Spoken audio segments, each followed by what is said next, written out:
जी बस बिहार को बख्श दें, उसके बदले में जो चाहिए देश दुनिया से ले। सब खून का क्या कोई मतलब है? फालतू है, खून है, खून है। आज तो लालू जी को गाली दे रहे हो, लेकिन आने वाले समय में उनको भी तुमको भारत रत्न देने का काम है। अरे प्रभु, बढ़िया बात जा रहा है तो अब तो नैन सेकने जा रहे हैं। लिए उनको माफी मांगना चाहिए महिलाओं से। बिहार में एक सियासी जंग चल रहा है और उस जंग में कौन जीत पाएगा और कौन हारेगा ये तो सब वक्त बताएगा, लेकिन इस जंग के असली खिलाड़ी कौन है इसको हम एक एक करके समझेंगे कि इस जंग में असली किरदार कौन निभा रहा है और कौन इसको बाइफरकेट करने की कोशिश कर रहा है, कौन तमाम चीजों को लड़ाने की कोशिश कर रहा है। और इस लड़ाई में बिहार का मुख्यमंत्री जो 2025 के इलेक्शन में होने वाला का चुनाव है वह कैसा निखर करके आएगा, यह सब कोई को कहीं ना कहीं एकदम से बेचैन करता जा रहा है कि अब आने वाला समय में बिहार की स्थितियां और परिस्थितियां कैसे बदलेगी। आखिर बिहार में सत्ता संभालेगा कौन? अभी दिल्ली के इलेक्शन हुए 10 दिन हो गए, रिजल्ट आ गया, अभी तक सीएम का कुछ पता नहीं चला है। क्या बिहार की भी स्थितियां ऐसी हो जाएगी? क्या सीएम का पता ही नहीं चल पाएगा? क्या होगा क्या नहीं होगा ये तो वक्त बताएगा। फिलहाल हम समझने की कोशिश करते हैं कि ये कौन कौन मोहरा है जो सीएम पद को रिप्रेजेंट करते हैं। आप सभी जानते हैं, अगर हमारे चैनल पे होंगे तो हमने बार बार इंडिकेट किया है। एक तो कह सकते हैं यशस्वी नीतीश कुमार खुद अपने सीएम पद पे रहना चाहते हैं, नो डाउट कि वो नहीं रहना चाहते, वो कंटिन्यू रहना चाहते हैं और अपने ही नाम पर इलेक्शंस लड़ेंगे और उस पर भी काम करेंगे। लेकिन उनकी ऐसी स्थिति हो गई है कि जब वो एनडीए में आए हैं तब उन्हें कहीं ना कहीं उनके नाम से रिफ्लेक्शंस लिया जा रहा है, लेकिन क्लियरिटी नहीं की जा रही है कि आप ही सीएम बनेंगे, यानी उनकी पार्लियामेंट्री बोर्ड डिसाइड करेगी, ऐसा अमित शाह का बयान आया है और कहीं ना कहीं एलजीपीआर नेता का भी बयान आ चुका है। तो कहीं ना कहीं वो संकट में है। दूसरा संकट अगर देखा जाए तो आ रहा है तो चिराग पासवान को लेकर के, चिराग पासवान अगर बनेंगे कि नहीं मुख्यमंत्री, अगर बनेंगे तो कैसे बनेंगे, इसके पीछे एक बहुत भारी त्रिकोणीय श्रृंखला चल रही है कि चिराग पासवान को लॉन्च कैसे किया जाएगा। क्या उनको एक तरह से यूज तो नहीं किया जा रहा है बीजेपी की तरह? यह बहुत चीज है जो समझना पड़ेगा कि क्या हो रहा है। क्या वो बीजेपी को यूज करके अपने सत्ता को बरकरार रखना चाहते हैं? बहुत सारी चीजें हो सकती है। देखा जाए तो रामविलास पासवान, उनके पिता एक बहुत अच्छा कर्मठ नेता थे, अच्छे मौसम वैज्ञानिक कहे जाते थे, वो चीजों को समझ लेते थे, लेकिन वो हमेशा यही गलती करते थे कि जो जीतने वाला है उसके साथ चल जाते थे। इसलिए उनका वर्चस्व, एक ठौर ठिकाना, एक संग्राम, एक हस्ती कोई नहीं जान पाया कि उनकी भी एक हस्ती है। इसलिए आज कहीं ना कहीं चिराग पासवान यानी उनके बेटे को एक सीएम पद के रूप में रिफ्लेक्शंस कभी नहीं मिल पाया है जो मिलना चाहिए था। बाप का कहीं ना कहीं बेटे पर बहुत कर्ज रहता है, उसको कर्ज को निभाना होता है और कहीं ना कहीं वो उस तरह से रिफ्लेक्शन नहीं दे पाए। हाँ, एक कह सकते हैं कि एक फिल्म जगत से ला करके पॉलिटिक्स जगत में ला करके पटक दिया। अब पटक दिया तो उठेगा कैसे? क्योंकि आप तो इधर उधर मुंह मारते चले गए हैं, तो फिर क्या होगा? कभी चल गए आरजेडी के साथ, कभी चल गए बीजेपी के साथ, कभी चल गए किसी और के साथ। तो उसमें आपने जिस तरह से तैयार किया है अपने बच्चों को, तो वो भी कहीं ना कहीं दिमाग में तो यही आएगा कि किधर जाना है, इधर जाए कि इधर जाए कि इधर जाए, क्योंकि आपने सिखाया है कि उड़ते हुए बाज का पैर पकड़ लो आप भी उड़ोगे। तो वैसा करने से एक दिन ऐसा भी हो सकता है कि बाज बूढ़ा हो जाएगा। जब बाज बूढ़ा हो जाएगा तो फिर दूसरा बाज को इंतजार करना पड़ेगा। वक्त बदल सकता है, चीजें हो सकती है, चेंज हो सकती है। तो यहां पर भी मामला फंस के रह सकता है, क्या होने वाला क्या नहीं, क्योंकि जिस बाज के साथ आप उड़ रहे हैं उनके भी बच्चे हैं। बाज चाहेगा कि मेरा बच्चा ही उड़े। आप कितने दिन टांग पकड़ करके उड़ सकते हैं? जब तक आपकी ग्रिप्स मजबूत होगी, टांगे पकड़े रहेंगे, तब तक आप हवा में रहेंगे। लेकिन जैसे ही आप कमजोर हो जाएंगे, हाथ छूटेगी, धड़ाम, खेल खत्म, सब कुछ चेंज हो सकता है। यानी बिहार की ऐसी सियासत हो चुकी है कि मुख्यमंत्री का चेहरा अभी तक क्लियर नहीं हो पा रहा है। और एक तीसरी जो कहानी निकल के आ रही है वो काफी मजेदार हो रही है।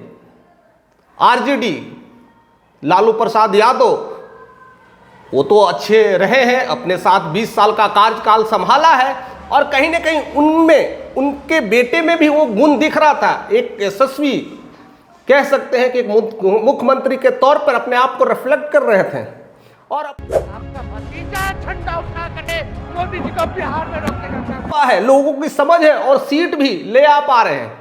एक अच्छी खासी बड़ी हुई पार्टी है, सेकेंड लार्जेस्ट पार्टी अगर कह सकते तो है, लेकिन अपनी सरकार बनाने में काबिज नहीं हो रही है, क्योंकि ऐसी त्रिकोणीय श्रृंखला चल रही है। अब उनकी जितनी राजनीतिक समझ है, पहचान है, एक तो पिता की वजह से अपने आप को सीएम का रिफ्लेक्शन कर पा रहे हैं, लेकिन उनके पिता ही ऐसी ऐसी गलतियां कर देते हैं जिसके कारण उन्हें सर झुकाना भी पड़ जाता है। लगता है मैं जिस वजह से आगे बढ़ रहा हूं वही वजह हमें पीछे ना धकेल दे। जिस तरह से उन्होंने माई बहन योजना लॉन्च किया है और उस हिसाब से वो लोगों से मिलते हैं, माताओं से मिलते हैं, बहनों से मिलते हैं, बट उनके पिता का बयान आता है कि नीतीश कुमार महिलाओं का नैन सेकने जाते हैं। नैन सेकने जा रहे हैं। होगा या नहीं होगा कोई नहीं जानता, लेकिन तेजस्वी का भारी नुकसान दिख रहा है। और वो नुकसान कहीं ना कहीं माई बहन योजना के लेकर के जिस तरह से मिलने जाते हैं, वो रिफ्लेक्शंस कहीं ना कहीं बच्चों पर पड़ता है। और क्या ऐसी रिफ्लेक्शंस अगर उन पे पड़े तो क्या होगा? बिहार का कुर्सी उन्हें कौन देगा? अगर देगा तो कैसे देगा? लेकिन जिस तरह से उनकी परवरिश है, कहते ना परवरिश का काफी असर पड़ता है। एक कहते ना सीएम कई सालों से राज करने वाला, उनकी मां सीएम, पिता सीएम, तो बच्चों में वो गुण है। वो कोशिश लगातार कर रहा है कि अगली बार तो हम लेके रहेंगे। पूरी चीजें चेंज कर रहा है, भाषण में भी, हर तरह से, मिलने में भी, पोस्टर्स में भी, हर तरह से अपनी रणनीतियों को लाने की कोशिश कर रहा है। और दूसरी बार किसी तरह से मुद्दे को कहते ना साइलेंट कर करके और फिर एक नई मुद्दे के साथ फिर लोगों से जनादेश करने पहुंचा। आज लालू जी को जो लोग जाने लगे उनको भी तो लोग भारत रत्न देने का थोड़ा फिर से वो लगता है कि वो नीचे गिर जाएंगे। और वो दूसरा बम सनातन महाकुंभ को लेकर के है, और उन्होंने कह दिया कि महाकुंभ फालतू का चीज है, यानी श्रद्धा को, चीजों को वार किया है, जिससे पूरे बिहार के लोग तड़प तड़प के जा रहे हैं उस महाकुंभ स्नान करने। मतलब कुंभ का क्या कोई मतलब है? फालतू है, कुंभ समझे पैदल चल जा रहे हैं, कोई नाव से चल जा रहा है, जैसे में तैसे जा रहे हैं, और वहां पर आप कहते हैं कि ये फालतू है। तो जिस राजनीतिक एजेंडा के लिए बिहार में तेजस्वी यादव यशस्वी के रूप में तैयार हो रहे थे, फिर से उनको पटकने वाला कोई और ही नहीं, उनके पिता लालू प्रसाद यादव ही हैं। तो ऐसी स्थितियां में उनका ये चेहरा कैसे रिफ्लेक्ट होगा, या सीएम का जो चेहरा जो देख पा रहे हैं, कहीं ना कहीं फिर से वो धड़ाम धड़ाम गिर जा रहा है। तो मुझे एक शायरी याद आती है, शायद इस पे सूट करती होगी।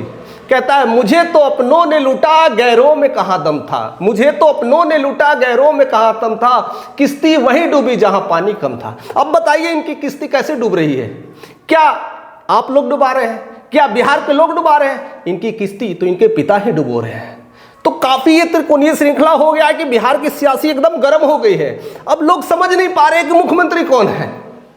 अब आप बताइए कौन होगा मुख्यमंत्री? हमें तो अभी भी कंफ्यूजन हो रहा है कि मुख्यमंत्री चुने तो किसे चुने। नीतीश कुमार आए तो कैसे लाए? कोशिश करके देख लीजिए, ऐसे जाल बुन रहे हैं कि आपको समझ नहीं आएंगे। और आप कौन है? हम जैसे जनता, यानी हमें यह पता नहीं चल रहा है कि मुख्यमंत्री बनाए तो किसे बनाए। दूसरा है यूथ के आइकन्स चिराग पासवान रिफ्लेक्शन है, लेकिन जिस तरह से उनका रिफ्लेक्शन से नाम है, पहचान है, लेकिन वो बिहार से किस तरह से कनेक्ट हो पा रहे हैं, ये भी एक समस्या बन के रह रही है। तो ऐसी समस्या में किसे चुना जाए और क्या होगा? बिहार का भविष्य कुछ नहीं दिखाई पड़ रहा है। जिस वजह से नीतीश कुमार जाने चाहते हैं, सुशासन बाबू शराबबंदी के लिए, आज गली गली मोहल्ले मोहल्ले शराब बिक रहा है। तो कैसे चुने उनको मुख्यमंत्री, कैसे बना दे हम, ये बड़ी समस्या आ रही है। और एक तेजस्वी यादव जिस हिसाब से चल रहे हैं, लोगों से मिल रहे हैं, जनसैलाब ला रहे हैं, बातें कर रहे हैं और लोगों से कनेक्ट हो रहे हैं, बहुत सारी योजनाएं ला रहे हैं, फ्री चीजें दे रहे हैं, लेकिन उनके पिताजी ऐसे ऐसे बम फोड़ दे रहे हैं, सब कुछ चला जा रहा है। बच गया चिराग, तो चिराग को कैसे दे दे? चिराग तो एक छोटी सी पार्टी, अभी तो वो दाना डालना या सीढ़ियाँ चढ़ना ही सीख रहे हैं। अभी तो बिहार में उनकी एंट्री भी नहीं हुई ढंग से, तो फिर कैसे चुने उन्हें मुख्यमंत्री? उनकी योग्यता, उनकी क्षमता, उनकी निर्णायकता अभी निखर के नहीं आ रही है। उनका एक अपना दमखम अंदाज नहीं दिख पा रहा है। वो दिख पा रहा है तो कहीं ना कहीं बीजेपी के हनुमान वही है उनकी पहचान। तो क्या इसी पहचान से उन्हें दिया जाएगा? बहुत सारी समस्याएं हैं, बहुत सारी चुनौतियां हैं।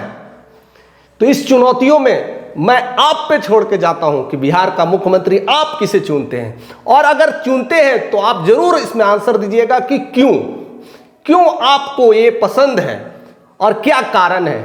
जरूर इस चीजों को ध्यान में रखिएगा और जरूर ज्यादा से ज्यादा लोगों तक इस वीडियोस को शेयर करिएगा, जिससे लोग अपनी अपनी राय रख सके।